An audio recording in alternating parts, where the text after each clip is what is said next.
Eh bien, bonjour à toutes, bonjour à tous. On est ravis de vous retrouver pour cette première séquence Sportsora de l'après-midi. Donc, pour rappel, Sportsora est partenaire de cette belle journée Sport Définition organisée par BPI France. BPI France qui est par la même partenaire de notre organisation en 2024 pour cette belle année. Donc, pour ceux qui ne nous connaissent pas, Sportsora, c'est l'organisation référente pour penser et influencer le développement responsable de l'économie du sport. Donc, on regroupe environ 300 acteurs du sport qui font le sport français. On a des marques, des ayants droit, des agences, des enceintes sportives, des médias, des startups, donc, voilà, qui sont représentatifs de l'économie du sport, de son écosystème. Et donc, ces 300 membres profitent de nos 4 types d'activités. Tout d'abord, les événements. On fait plus de 45 événements par an, avec des événements de networking, les trophées, la garden party, des rendez-vous débats sur des thématiques d'actualité tous les mois. On a également des services qu'on met à disposition de nos membres. Ça peut être des études, des décryptages, des guides que nous publions. On a également une activité d'influence. On parle aux décideurs publics, au pouvoir public pour défendre l'intérêt de nos membres. Et on fait travailler nos membres dans des collèges et commissions pour réfléchir à l'avenir de l'économie du sport français. Donc, via ce partenariat avec BPI France, on a l'opportunité de prendre la parole cet après-midi sur 3 thématiques qui nous sont chères chez Sportsora. Et la première thématique, c'est le sponsoring. C'est vraiment notre cœur de métier. Et donc, pour l'expliquer, j'accueille Tiffaine Poulain et Stéphane Tardivel pour en parler, 2 experts de la thématique. Donc, je vais vous laisser vous présenter et puis on commencera notre table ronde. Oui, je t'en prie, Tiffaine. Donc, bonjour à toutes et à tous. Donc, je suis Tiffaine Poulain, je suis directrice associée de l'agence Sport Market. On est une agence de communication qui est spécialisée dans le sport. On a, pour simplifier, 2 grands métiers. Une partie conseil, où on va accompagner principalement des marques dans la définition de leur plateforme de sponsoring. Et une deuxième partie de notre métier qui est plus comment on va communiquer, valoriser les partenariats sportifs dans une stratégie de médias à 360. On a une petite spécificité quand même sur le marché, c'est qu'on est rapidement devenu entreprise à mission, c'est-à-dire qu'on a lié à notre raison d'être d'entreprise, de certes avoir une logique commerciale qui est de faire de l'argent comme toute entreprise, mais de le faire aussi avec une dimension et une conviction que le sport aujourd'hui peut changer la société. Et donc de pouvoir aussi emmener nos clients sur la prise en compte des ODD de l'ONU quand ils pensent leur présence dans le sport. Et donc Stéphane. Et donc moi bonjour à tous, directeur du sponsoring et de l'événementiel d'Orange en France. Donc à ce titre, je suis en charge de la stratégie de communication pour tout le groupe. Merci Stéphane. Et merci Tiffaine. Donc le thème de cette table ronde, c'est tout ce que vous avez toujours voulu savoir sur le sponsoring sportif, les clés pour mettre en place votre stratégie de sponsoring. Alors on va procéder de manière très simple et méthodique avec les 6 grandes étapes d'une belle stratégie de sponsoring. On va donc demander à Tiffaine de nous expliquer un petit peu cette première étape, l'élaboration de la plateforme d'objectifs, et ensuite demander à Stéphane comment ça s'applique chez Orange. Alors oui, sur cette première partie, dit comme ça, je pense qu'on n'apprend pas, enfin on vous apprend pas grand-chose. Tous les projets aujourd'hui de communication, forcément, il faut qu'il y ait une plateforme d'objectifs qui soit associée.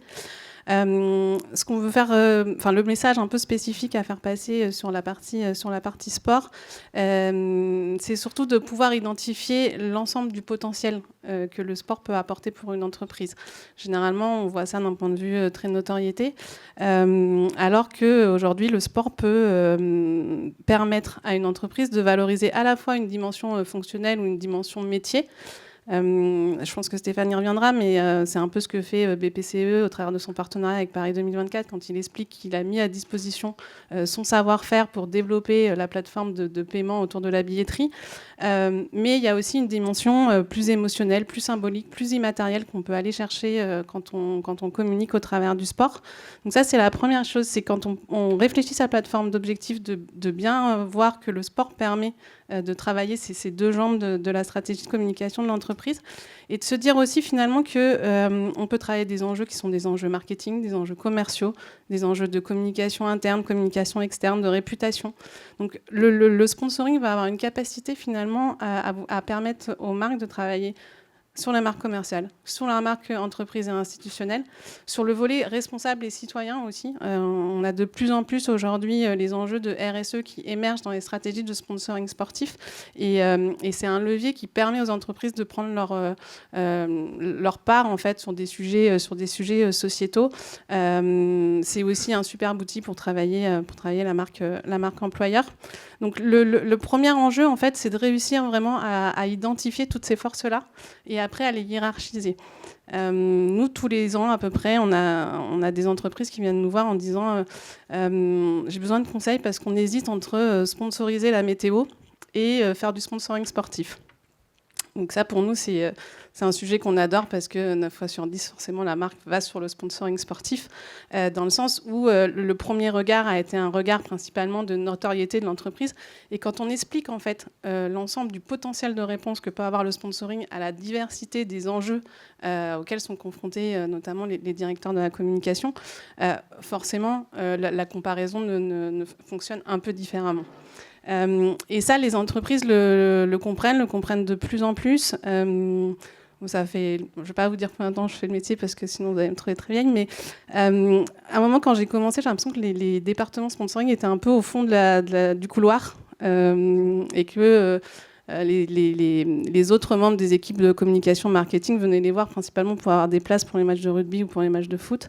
Aujourd'hui, les départements sponsoring sont vraiment au centre des départements de communication et de marketing, puisqu'elles viennent nourrir aussi des stratégies digitales, des stratégies de com interne, des enjeux d'événementiel. Et ça, en fait, à partir du moment où on comprend que le sport peut servir à tout ça, les plateformes d'objectifs qu'on va construire vont être hyper riches et vont donner une place un peu différente au sponsoring. Stéphane, on t'écoute. Je n'ai pas grand-chose à ajouter. Hein. C'est exactement de cette façon dont on travaille. En fait, ce qu'il faut bien comprendre avec le sponsoring, je pense que dans l'élaboration des objectifs, déjà pour une entreprise, que ce soit Orange ou une petite entreprise locale, c'est déjà de se fixer les objectifs. Pourquoi on va faire du sponsoring ? Pendant très longtemps, le sponsoring a aussi été associé à des choses comme la danseuse du président, donc pas forcément avec des objectifs très intéressants en termes de communication, même par rapport à la marque, mais juste par rapport à quelqu'un qui aimait une discipline sportive ou par des relations. Bon, là, on en est très loin. Je pense que cette élaboration des objectifs a vécu. Chez nous, chez Orange, effectivement, quand on choisit des sponsorings, que ce soit effectivement sur du long terme, comme on le fait dans le foot depuis de très nombreuses années, ou quand on est sur un événement majeur comme Paris 2024, les objectifs, en tout cas, les objectifs ne sont pas les mêmes. On ne raconte pas la même chose, mais en tout cas, on essaye de cocher toutes les dimensions qu'on vient d'évoquer. C'est-à-dire qu'il y a une dimension interne, il y a une dimension d'acteurs responsables, RSE, commercial, de préférence de marque. Et donc, on coche toutes ces cases-là. Et ça, c'est hyper important. Parce que je pense que maintenant, le sponsoring, tel qu'on le connaît, doit intégrer cette dimension de sens, pour moi, qui est une des plus importantes, au-delà de travailler sa notoriété. Donc nous, Orange, on n'a pas besoin de travailler notre notoriété, on y reviendra tout à l'heure. Mais le sens, c'est hyper important. On est dans une société où on a besoin de donner du sens à ce qu'on fait. Et il faut que ça soit cohérent par rapport, nous, chez Orange, à notre raison d'être, par exemple, qui est de donner à chacune et à chacun les clés d'un numérique responsable. Si cette dimension n'est pas intégrée dans notre stratégie de sponsoring, ça n'a pas de sens. Donc il faut y travailler. Et encore une fois, on y reviendra tout à l'heure. Mais je rejoins, c'est très important de bien se fixer des objectifs et de les prioriser. C'est-à-dire que sur ces 5 aspects, sur la préférence de marque, sur la notoriété, il faut déjà lister pourquoi on fait du sponsoring et qu'est-ce qui est le plus important. Déjà, ça va définir un petit peu, des fois, le territoire, le périmètre, quel sport vous allez sponsoriser et la façon dont vous allez le faire. Tiffaine, comment on accompagne un annonceur sur son positionnement et ses messages qui peuvent être multiples dans le sport ? Oui, ça, sur la deuxième partie, c'est sur la définition du projet de communication. C'est peut-être là où aujourd'hui notre travail est le plus important et sur lequel il y a encore des grosses marges de progression sur les stratégies de sponsoring des entreprises. En fait, généralement, les entreprises réagissent à des opportunités qui leur sont présentées par des détenteurs de droits ou par des agences qui ont cet objectif commercial. Et donc, à partir du moment où on réagit comme ça à des opportunités, on va se focaliser directement sur le choix d'un territoire, sur des modalités d'association au sport, sur des contreparties que nous sont offertes dans le cadre de partenariats. Mais finalement, on n'a pas forcément ce réflexe de lever la tête et de se dire, mais en fait, ok, j'ai mes objectifs, mais ma stratégie de sponsoring, elle doit servir quel message ? Stéphane le disait tout à l'heure, Orange, ce qui est important, c'est que son sponsoring s'inscrive dans le prolongement de sa raison d'être. Donc déjà, ça, c'est la première chose. Et après, comment on définit un projet de communication qui soit un peu propre à sa présence dans le sport ? Pourquoi c'est important ? Parce que sinon, si on ne fait pas ce travail-là, finalement, on se retrouve à avoir une stratégie d'activation et de prise de parole dans le sport qui va se limiter un peu à l'activation des contreparties que vous avez dans les contrats de sponsoring. Donc, m'assurer qu'on voit bien mon logo sur le stade ou sur un maillot, m'assurer que j'utilise toutes mes places de billetterie, que je fais bien le tirage de maillot à la mi-temps. Mais finalement, tout ça, c'est des contreparties déjà qui sont un peu stéréotypées et qu'on donne à beaucoup de partenaires, hein, sur lesquels il y a quand même beaucoup de concurrence. Hein. Quand vous êtes partenaire d'un ayant droit, vous pouvez être 4, 5 au même rang de partenariat avec les mêmes contreparties. Si vous vous limitez à une activation et qu'il n'y a pas de projet de communication, vous allez dire à peu près tous la même chose. Et en plus, vous allez calquer votre stratégie de sponsoring sur un calendrier qui est uniquement un calendrier sportif. Donc vous n'avez pas l'autonomie, vous n'avez pas le potentiel d'intégrer vraiment votre marque dans l'écosystème du sport. C'est un biais qu'on voit beaucoup dans la voile aussi et dans le vélo, où beaucoup de partenaires confondent un peu la communication autour du projet sportif, c'est-à-dire telle équipe a gagné, telle équipe se prépare, on dit bravo quand ils ont gagné, on dit on sera encore là, tant pis vous avez perdu mais vous avez progressé, et finalement ça ne dit pas grand-chose de la marque. Donc cette étape en fait de définir le projet de communication qui va être associé à votre présence dans le sport, elle est essentielle. Et en plus, je pense qu'au-delà de ça, elle aidera à la créativité et à la mise en réseau de tout ce que vous allez faire dans le sport. Est-ce que vous avez fonctionné comme ça chez vous, Stéphane ? Alors, ça a évolué. Hein. Il y a une époque où on était effectivement tout au début. Le sponsoring, comme vous le savez tous, hein, c'est un outil extrêmement performant pour travailler la notoriété d'une marque. On l'a vu, hein, des acteurs récents qui sont arrivés sur des marchés. Alors, ça coûte cher, mais c'est très efficace. Après, nous, on n'en est plus là. En termes de notoriété, Orange, à peu près, on va dire, plus de 95% de la population, c'est ce qu'on est, c'est ce qu'on fait. Donc, on travaille plus la préférence de marque. C'est vraiment des enjeux de travailler ce fameux funnel du marketing. À partir du moment où on travaille la préférence de marque, après, les gens ont créé le désir, ils auront peut-être envie de venir chez nous. Mais en tout cas, c'est hyper important, cette notion de donner envie à cette marque. Donc après... Nous, on a quand même depuis 10 ans fortement évolué chez Orange, justement en partant de ce constat qu'on on faisait beaucoup de choses. Et à force de faire beaucoup de choses, on est partout, mais on est nulle part, hein, parce qu'on n'est pas lisible. Donc en termes d'engagement, c'était pas très clair. On s'est rendu compte, on en parlera encore après, mais sur des suivis, on fait bien évidemment, vu les investissements qu'on fait, on suit un petit peu à travers des études quanti et quali les résultats de notre investissement.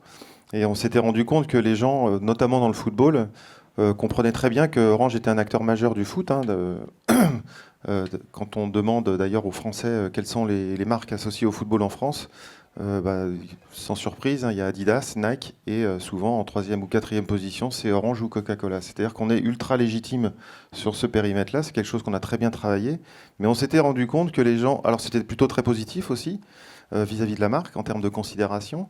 Donc la considération, pour vous expliquer, en tout cas pour un opérateur comme Orange, c'est si vous deviez choisir un opérateur, lequel choisiriez-vous ? Donc ça, c'est plutôt très positif par rapport à la population globale, hein, par rapport à ceux qui connaissent notre engagement dans le football. Et donc, on s'est rendu compte que les gens comprenaient qu'on finançait le football, que c'était positif, mais après, quand on leur demandait pourquoi, quel sens donner à tout ça, alors là, c'était la page blanche. C'est-à-dire que les gens ne comprenaient pas que voilà ce qu'on y faisait. C'était juste, effectivement, on était un financier comme toute... Et donc là, on a décidé depuis 10 ans de changer un petit peu notre stratégie. Il y a 10 ans, on était partenaire de tous les clubs de Ligue 1. Alors on était aussi diffuseur, donc du coup c'était un peu cohérent pour pouvoir parler un petit peu des droits acquis. Et donc il y a assez peu de temps, hein, la dernière Coupe du Monde gagnée par l'équipe de France, on a décidé d'aller sur la Fédération française de football et d'aller travailler cette dimension de sens, donc de revenir à notre raison d'être et de se dire, voilà, notre raison d'être, c'est quand même le numérique. On est au cœur de tout ça. Il faut qu'on puisse accompagner les clubs, en tout cas l'amateur, jusqu'à l'élite. Bien évidemment, l'équipe de France qui fait rêver tous les gamins. Et ce qu'on a commencé à travailler, donc du coup, on a arrêté tous les clubs pro et on s'est concentré sur la fédé et sur l'amateur. Et donc, ce qu'on va faire, c'est on va travailler le maillage géographique, quand même très important pour nous, par rapport à notre position de leader sur le marché sur lequel on est. Et on a commencé à mettre en place des ateliers qui passaient par le sport, par le jeu, pour les gamins, des ateliers de sensibilisation au cyberharcèlement. Parce qu'on est au cœur, on est au cœur en fait. Nous, on est opérateur téléphonique. Le cyberharcèlement, bien évidemment, c'est sur les téléphones. Et on a choisi ces sujets-là, comme notamment aussi et d'aller sensibiliser à travers des ateliers dans les clubs amateurs. Donc ça passe par le jeu, donc les messages passent très bien, d'une part. Les parents sont ravis et les éducateurs aussi. Donc en fait, c'est un atelier qui dure 1 heure de conduite de balle. Et on peut parler de cyberharcèlement, on peut parler d'identité numérique, on peut parler de temps d'écran, de déconnexion. Donc c'est des choses qui sont hyper importantes. Et on se rend compte que depuis 5 ans, on commence à voir, les gens commencent à comprendre notre engagement dans le sport amateur. Et c'est encore plus positif. Donc du coup, ça a du sens. Encore une fois, on en revient à la raison d'être. Donc il y a du sens. Et donc je pense que j'ai un peu débordé sur le positionnement des messages. Mais en tout cas, vous comprendrez que, en tout cas pour une marque comme Orange, on ne peut pas juste être sur un événement. Par exemple, sur Paris 2024, le positionnement du message n'est pas le même. Même si on va travailler cette dimension d'engagement, on a fait des ateliers dans toute la France pour faire découvrir le sport handicap à des gamins et des ateliers de cyberharcèlement.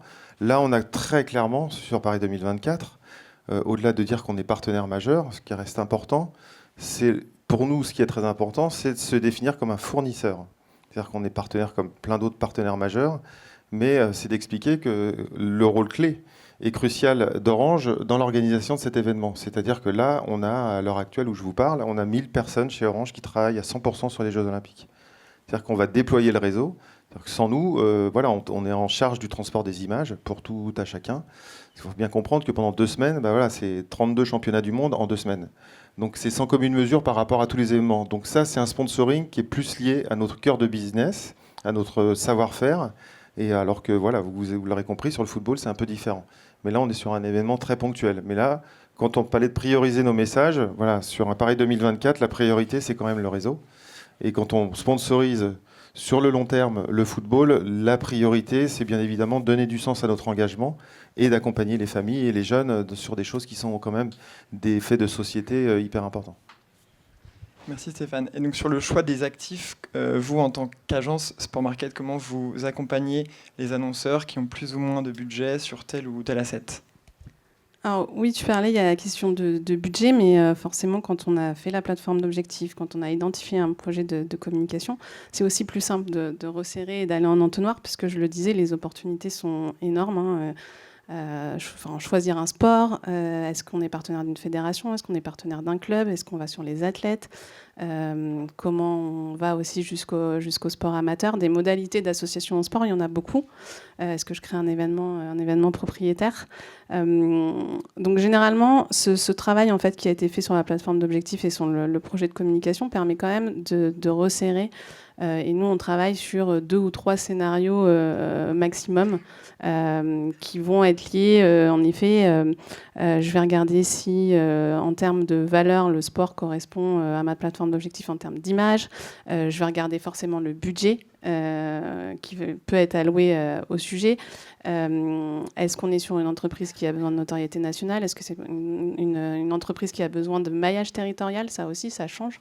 Par exemple, c'est vrai que quand on a une présence partout sur le territoire, peut-être qu'une stratégie sur une ligue ou multiclub peut être plus pertinente qu'un projet voile.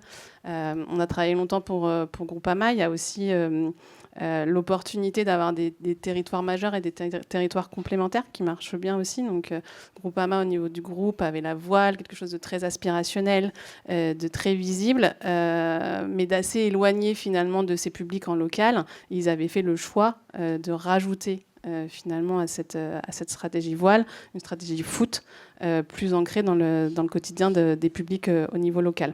Donc on screen un petit peu tout ça et généralement, voilà, avec un certain nombre d'indicateurs, on se retrouve avec 2 ou 3 scénarios qui paraissent crédibles par rapport aux objectifs qu'on s'est fixés.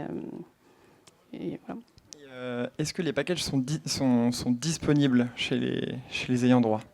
Est-ce que quand on veut, on peut ? Alors, ça dépend, mais là, tu m'ouvres une porte dans laquelle je vais m'enfoncer sur le sport féminin, notamment. Ah oui, c'est vrai. Sur le sujet, pas forcément. Donc, c'est vrai qu'il y a déjà, il y a des ayants droit qui ont des degrés de maturité par rapport au sponsoring qui sont complètement différents. Donc ça, faut le prendre en compte.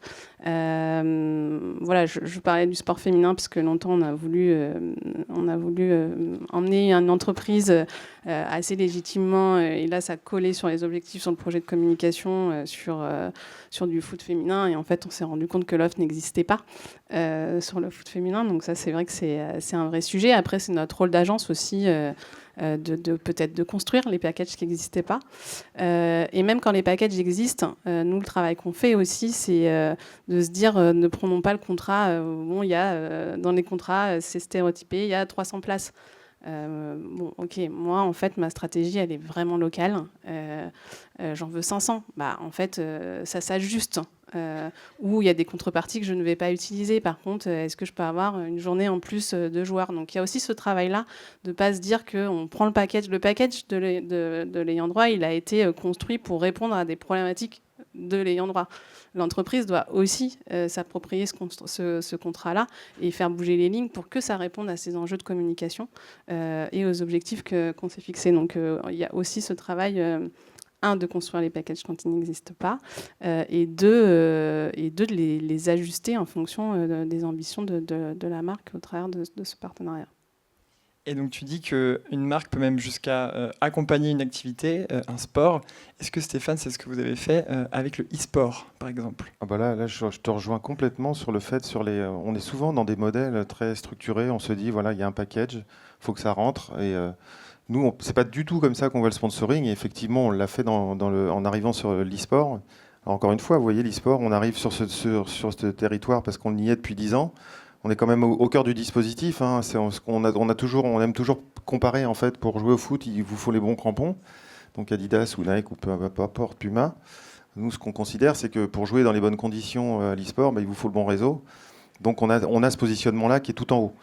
Après, on va encore une fois travailler différentes dimensions. Et quand on discute, voilà, c'est un territoire, l'e-sport, qui va très très vite, avec des gens qui vont à 2000 à l'heure, qui est en train de se structurer, hein, qui est complètement différent que le sport traditionnel, notamment sur la partie business. Hein. Ils n'ont pas de droit TV, donc ils ont besoin d'exister beaucoup plus dépendants des sponsors.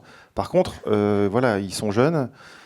C'est des influenceurs. Il y a un modèle qui est en train d'émerger vraiment, hein, sur l'e-sport plus traditionnel avec des équipes d'influenceurs. Et ces influenceurs emmènent toute une communauté. Donc c'est-à-dire qu'il y a des taux d'engagement sur les réseaux sociaux qui sont sans commune mesure. C'est-à-dire qu'on n'est pas loin d'une secte. Hein. Il y a vraiment un amour pour le club qui est assez hallucinant pour des structures aussi récentes. Et quand on discute, nous, quand on a discuté on a été partenaire de Millennium, pour ceux qui connaissent un petit peu l'écosystème, après la Team Vitality, qui est le club très certainement le mieux structuré, et la Carmine, qui est très certainement le club le plus populaire, en tout cas en termes d'engagement. Et donc les discussions, quand on a discuté avec la Carmine, avec qui on est partenaire majeur, hein, partenaire maillot, je ne veux pas dire qu'on est parti d'une feuille blanche, mais pas loin. C'est-à-dire que c'est vraiment le résultat d'une discussion entre 2 personnes, entre 2 entités, et chacun a croisé ses besoins. C'est-à-dire que la Carmine avait certaines exigences, on en avait d'autres.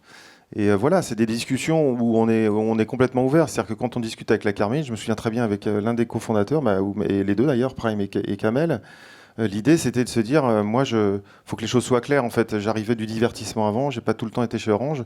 Je dis, si vous signez avec nous juste pour prendre un chèque, ça ne marchera pas. Dans 2 ans, on se dit au revoir et on n'y arrivera pas. Il faut qu'on construise quelque chose ensemble. Donc cette notion de construire quelque chose, un projet à 2, qui est vraiment importante. C'est-à-dire raconter une histoire avec des temps forts, bien évidemment. Et là, ça marche aussi bien avec la Carmine, c'est parce que voilà, nous, on leur fait confiance. Voilà. Après, il y a des choses, bien évidemment, qu'on n'acceptera pas, ils le savent. Mais en tout cas, on leur laisse... Voilà, si on s'associe à eux, c'est pour leur force, en fait. Donc on ne va pas essayer de les transformer et de leur passer un message qu'on a envie de passer à travers... leur faire dire des choses qu'on ne voudrait pas. Voilà, on s'associe à eux pour ce qu'ils sont. Donc, et ça, c'est hyper important. Et voilà, ça, c'est encore une fois sur l'e-sport. Mais on a les mêmes discussions maintenant avec la Fédération française de football. C'est-à-dire quand on discute avec eux, effectivement, c'est beaucoup plus structuré. Il y a une discussion de base, mais après, on va discuter, nous, de nos attentes, de ce dont on a envie. Qu'à un moment donné, on a envie absolument de discuter avec la DTN par rapport à nos ateliers sur le cyberharcèlement, que c'est hyper important de pouvoir rentrer et d'aller toucher les éducateurs. Voilà, c'est pas forcément des choses qu'on pourrait attendre d'un sponsor comme Orange, quand on voit effectivement la visibilité sur les joueurs quand ils s'entraînent, ou sur les campagnes qu'on veut mettre en place. Après, c'est comme pour rejoindre sur le foot, nous, c'est hyper important qu'on soit cohérent aussi avec ce qu'on fait dans l'entreprise. C'est-à-dire que l'égalité homme-femme, chez Orange, c'est vraiment c'est hyper important. Donc, quand on s'engage sur le foot féminin avec les Bleus, c'est sincère en fait. C'est-à-dire qu'on le voit dans les études, on ne nous voit pas comme des opportunistes. C'est cohérent. Et l'histoire qu'on raconte avec les Bleus ou qu'on a raconté avec l'OL féminin, voilà, on a des ateliers de travail avec eux pour justement comment aborder le sujet, pour changer le regard. Et puis voilà, notre dernière campagne l'année dernière. Voilà, ça nous arrivera pas 2 fois, je pense, d'avoir un buzz aussi monstrueux avec cette campagne. Si vous l'avez vu, où on faisait croire que c'était des joueurs, les joueurs de Mbappé, et en fait, c'était les joueuses. Et donc, cette campagne a cartonné, mais voilà, on n'a jamais eu autant de vues dans plus de 90 pays. Et le buzz est revenu par l'international. C'est-à-dire que voilà, la perception du foot féminin n'est pas le même en Angleterre ou en Australie ou aux États-Unis. Et le buzz est remonté par là, en fait. Donc voilà, donc c'est des choses... Et quand on a cette campagne-là, ça accompagne tout ce qu'on fait par ailleurs toute l'année avec le foot féminin. C'est-à-dire que je vous parlais qu'on avait des clubs amateurs, quand on s'engage avec les clubs amateurs, on veut autant d'équipes de garçons que d'équipes de filles. Et puis voilà, il n'y a pas encore si longtemps, on a eu une réunion de travail, en tout cas avec Wendy Renard, qui est une de nos ambassadrices. On leur demande leur avis. Elles sont de là, nous, on connaît notre métier chez Orange, mais la partie du foot féminin, elles le connaissent mieux que personne. Et on se dit, mais est-ce qu'on adresse le sujet de la meilleure des façons ? Et elle nous dit, voilà, peut-être que ce qui serait intéressant de faire, c'est justement, quand ils sont petits, gamins, c'est que ça soit des équipes mixtes, pour changer le regard des garçons sur les filles dans le foot et qu'ils jouent le même sport et changer le regard, parce que c'est ça aussi qui est important. C'était le but de notre campagne.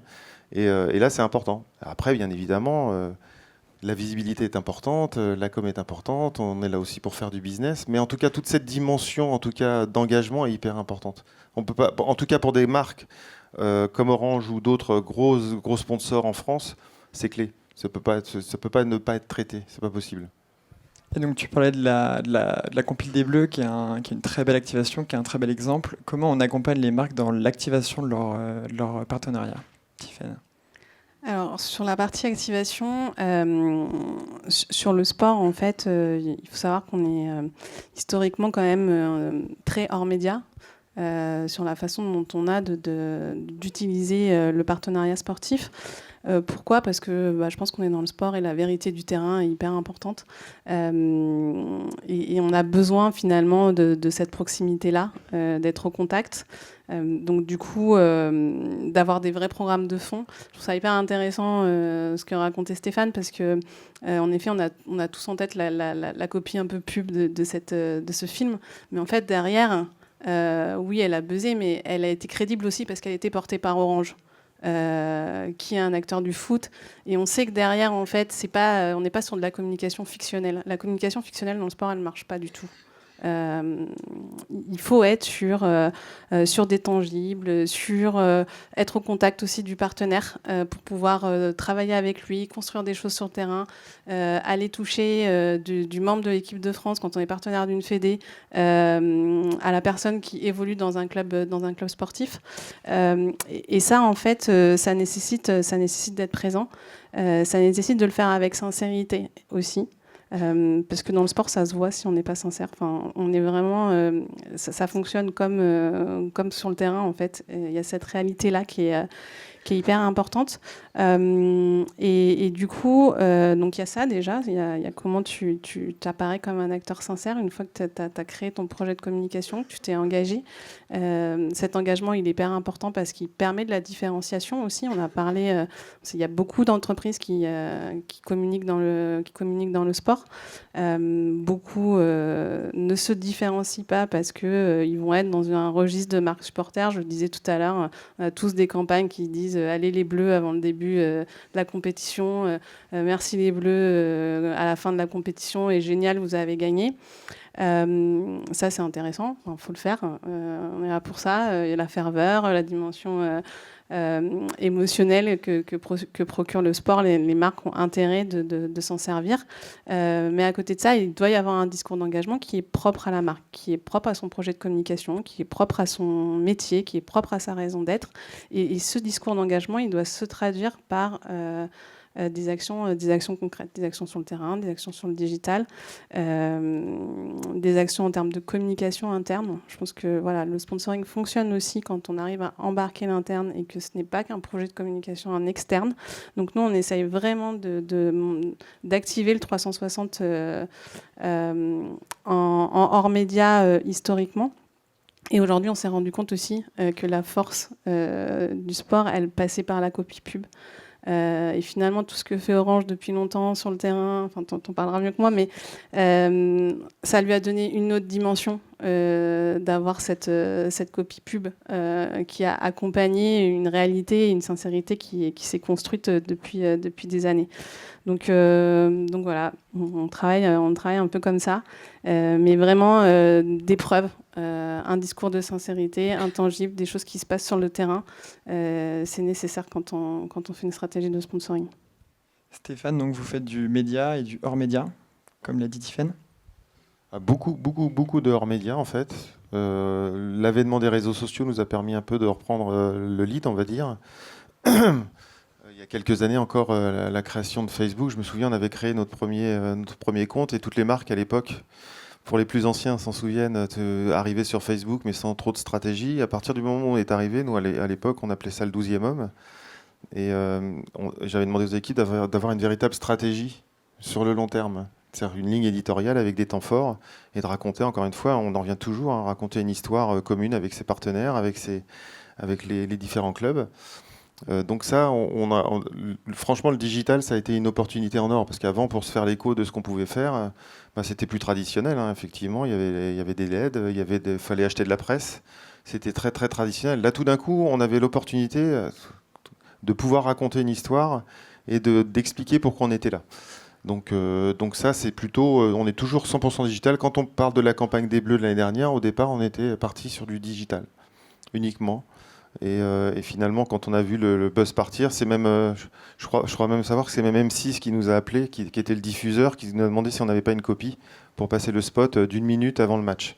Donc voilà, c'est généralement on va pas en télé, parce qu'en fait l'objectif aussi de notre sponsoring, quand on parlait des objectifs qu'on se fixe, nous aussi c'est par rapport pour aller toucher une cible très particulière en fait, qui est beaucoup plus sur les réseaux sociaux que sur les médias traditionnels. Donc voilà, notre stratégie elle est plutôt axée sur le hors-média. Mais après, ça dépend de la définition du média. On achète quand même du média pour booster un petit peu nos campagnes. Mais bon, on est aussi hyper vigilant sur le sujet. Mais oui, on fait du média, mais plus souvent hors média. Là, sur les Paris 2024, c'est un peu particulier. On est quand même à essayer de taper assez fort avant les JO, parce que pendant les JO, de toute façon, la priorité sera aux sportifs et à des partenaires qui ont beaucoup plus de moyens que nous. Mais en tout cas, on essaye de raconter notre histoire et d'expliquer notre implication et notre importance dans les JO avant que ça commence. Parce qu'après, on sera inaudible de toute façon. Et comment vous faites pour faire du hors-média avec les jeux ? Est-ce que c'est possible ?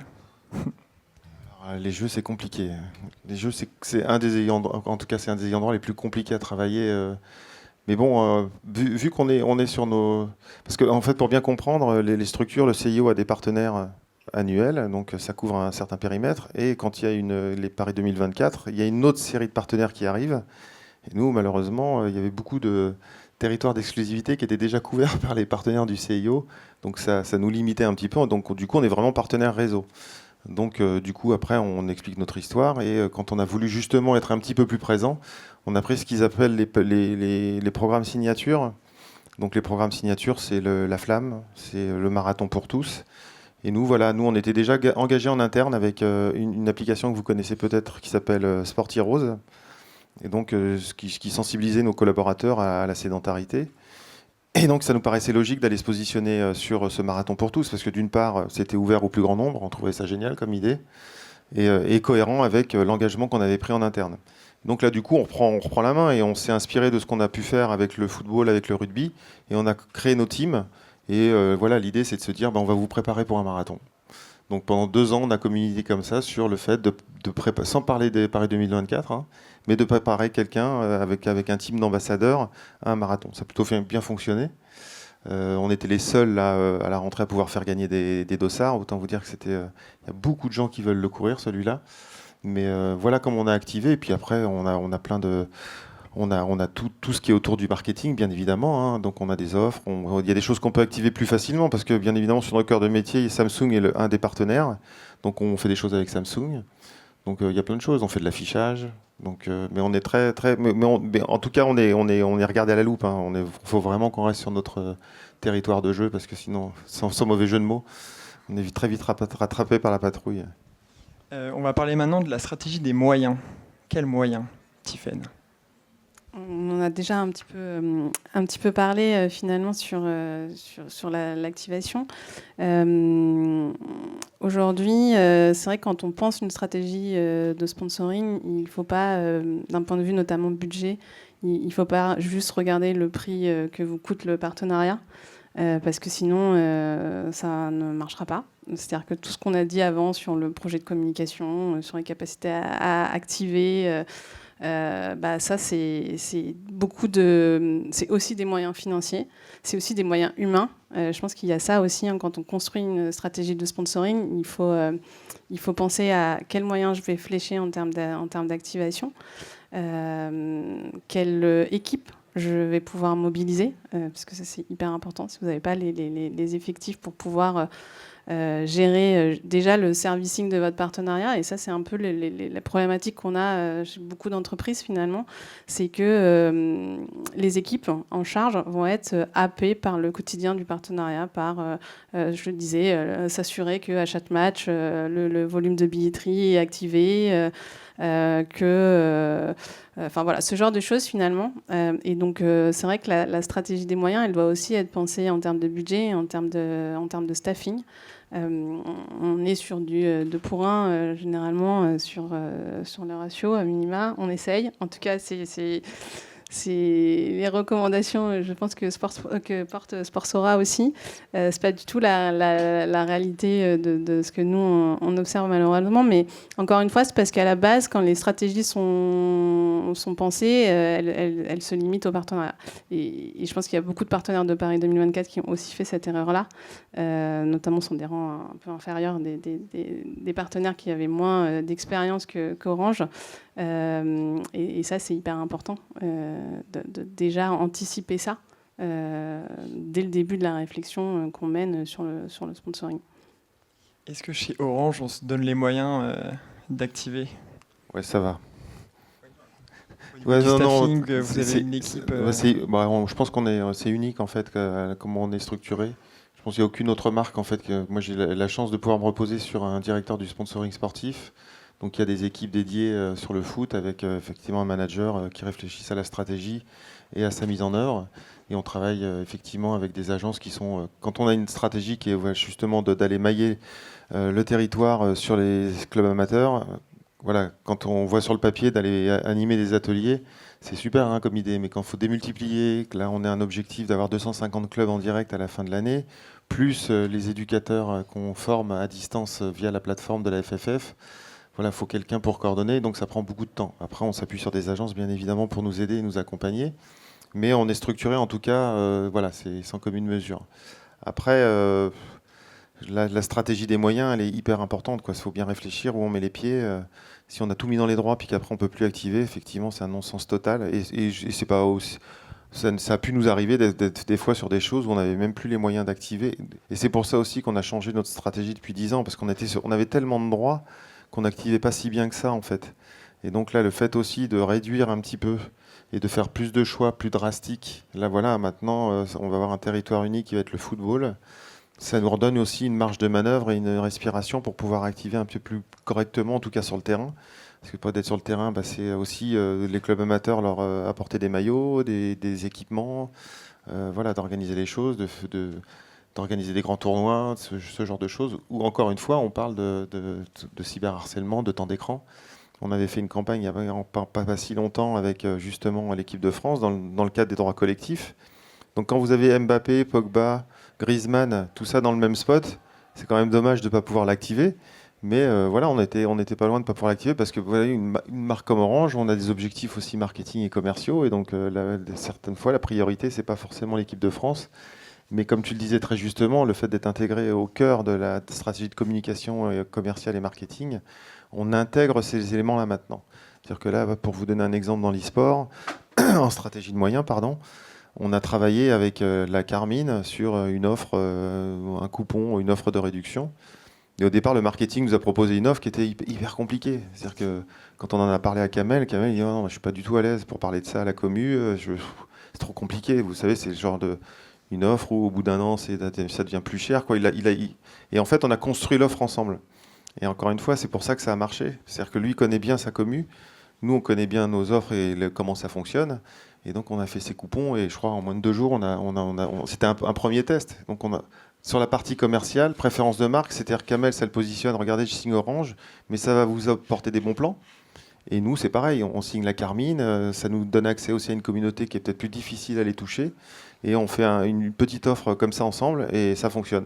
Et du coup, pour ça, il faut des moyens pour pouvoir en parler, pour pouvoir le mettre en lumière. Donc voilà.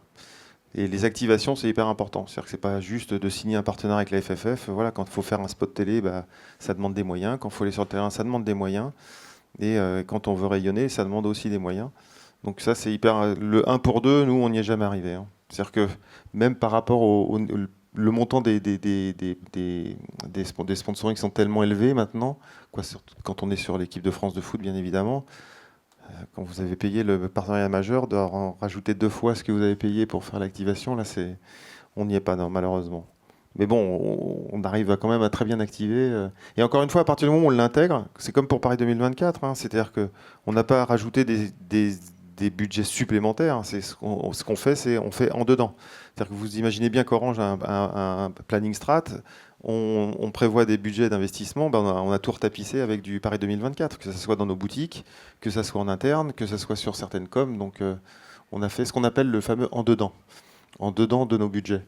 Donc, mais en tout cas, ça reste des budgets très importants. Mais bon, voilà, tu as tout à fait raison, l'activation est clé. Et donc, une fois qu'on a fait tout ça, comment on évalue, comment on regarde la rentabilité d'un investissement dans le sport, qui est un sujet un petit peu plus délicat peut-être, Tiffaine? Oui, ça c'est moins facile. Enfin, c'est moins facile. Non, mais c'est juste que il faut prendre conscience aussi que les stratégies de communication dans le sport, il faut les penser à long terme. Si on pense qu'au bout d'une année de partenariat, on va exploser les scores de notoriété et d'attribution, bon, forcément, c'est un peu compliqué.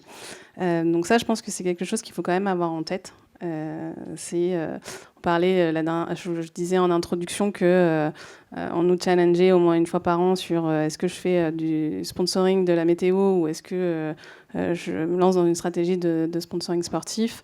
Voilà, ceux qui vont sur le sponsoring de la météo, peut-être qu'à court terme, auront une mesure d'évaluation plus intéressante. Là, ce qui est important en fait sur ça, c'est en effet de se donner les moyens aussi de structurer une stratégie de mesure et d'évaluation avec des études qui sont des études à la fois quanti et quali pour voir la notoriété du partenariat, comment je me positionne aussi par rapport aux concurrents qui sont sur le même territoire que moi. Je ne vais pas vous mentir, hein, on n'est pas derrière Adidas et Nike aussi facilement que ça. Ça prend du temps. Après, c'est intéressant de de faire des baromètres aussi pour pouvoir suivre, de travailler la notoriété, de travailler l'image. En effet, ok, mon partenariat, est-ce qu'il imprime ou pas, mais surtout s'il imprime, quel message il y a derrière. Donc l'idée de quali est hyper importante. Et la recommandation aussi, c'est de faire la mesure impact de vos programmes d'activation. Donc il y a le côté très macro du partenariat avec les études quanti et quali, mais il y a aussi donnez-vous des KPI sur chacun de vos programmes d'activation. Ça, c'est hyper important. C'est plus facile à valoriser aussi. Nous, ce qu'on fait beaucoup, c'est des relations médias aussi. Et là, on va regarder à la fois le nombre de retombées, mais surtout quels sont les messages qualifiés à l'intérieur de ces retombées-là. Et ça donne une autre dimension aussi à l'analyse qu'on peut avoir de est-ce que mon partenariat fonctionne ou pas. De rajouter cette dimension qualitative dans la mesure et l'évaluation de vos partenariats. Voilà, après, je pense que Stéphane aussi a beaucoup d'expérience sur le sujet. Forcément, on n'est plus dans cette danseuse du président qu'on a évoquée aussi en début d'intervention. Les entreprises sont challengées sur leur stratégie de partenariat, qui sont souvent des gros investissements. Donc, il faut pouvoir, tous les 4 ans, quand on rencontre un partenariat, avoir les arguments pour continuer à investir dans le sport.